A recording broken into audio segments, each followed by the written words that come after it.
la la la, c'est magnifique. Vends des robes, Des pulls, des manteaux, des bas, des...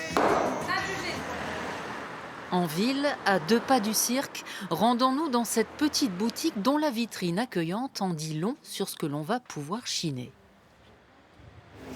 Bonjour Sophie. Un petit bijou cette boutique. Bravo, merci. Ici c'est la friperie et la brocante en même temps.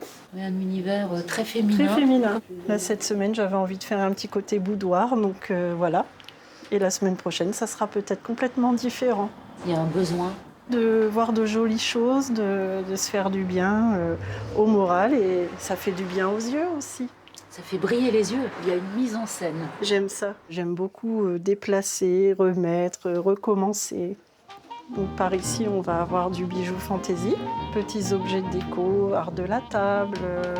Un bel univers, de la verrerie dépareillée, les bijoux de nos grands-mères, vieux linge brodé et épingles à chapeau. Il y a de la joie. Ça fait partie de l'accessoire ancien.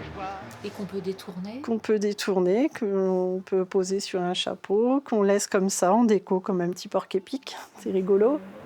De la fripe aussi plein la boutique, avec des vêtements qu'on croyait endormis dans nos souvenirs. Pour les hommes, ce qui fonctionne très très bien, c'est la chemise hawaïenne, été comme hiver. C'est voyant. C'est voyant, mais ça plaît. C'est le petit côté un peu décalé. Je mange et je dors fripe et objet. Et d'ailleurs, dans votre famille...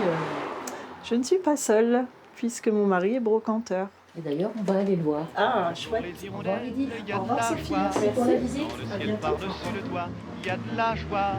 Et du soleil dans les ruelles, il y a de la joie. Partout, il y a de la joie. Bonjour Sophie. Au corps de ferme. C'est ça, une belle grange transformée pour l'occasion.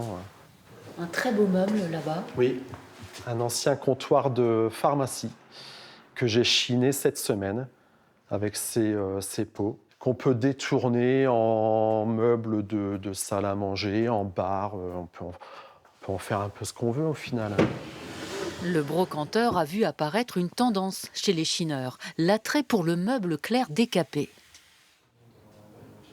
Très très recherché en ce moment. Les gens achètent des meubles chez Emmaüs, dans les recycleries, qui ne payent pas très cher, puisque c'est des meubles qui sont en bois très foncé, qui ne sont pas forcément attractifs.